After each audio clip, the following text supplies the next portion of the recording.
Everybody knew it, they just didn't talk about it. It started when Matthew Lundeen was just a kid, cleaning out his great-grandmother's house when she died in 1997.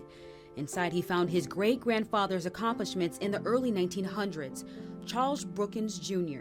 His Olympic jersey, I think I saw, and just there was a room in the basement full of trophies. Back then, Brookins was praised for his undeniable talent in sports, breaking records in Oskaloosa High School. But track and field was his true calling.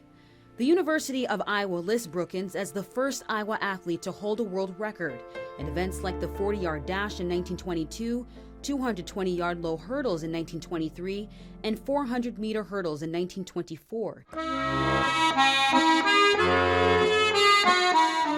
He was also a member of the Olympic team at the 1924 Paris Games.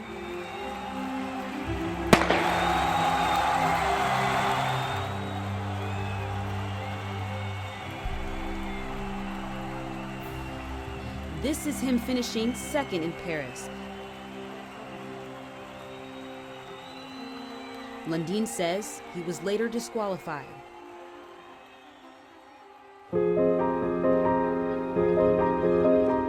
During his fame and success, Lundeen also says Brookins was running from his truth.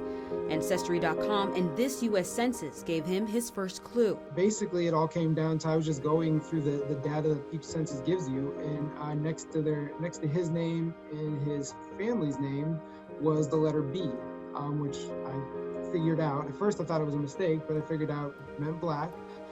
So I checked the other censuses that I could find them recorded in.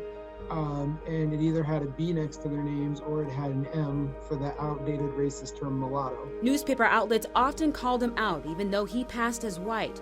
And his father, Reverend C.R. Brookins Sr., had an open secret too. You found out more about your great-great-grandfather. At the end of the article, there was just a short paragraph that said that he was born a slave before the war, learned how to read and educated himself after the war, and then he was planning on heading back south at some point to serve his people. That was Reverend Brookins' purpose, being a leader in the black community, especially in Iowa.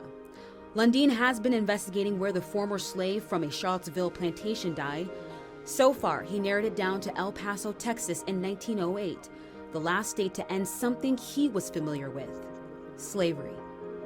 In Des Moines, Tisia Muzinga, KCCI 8 News, Iowa's news leader.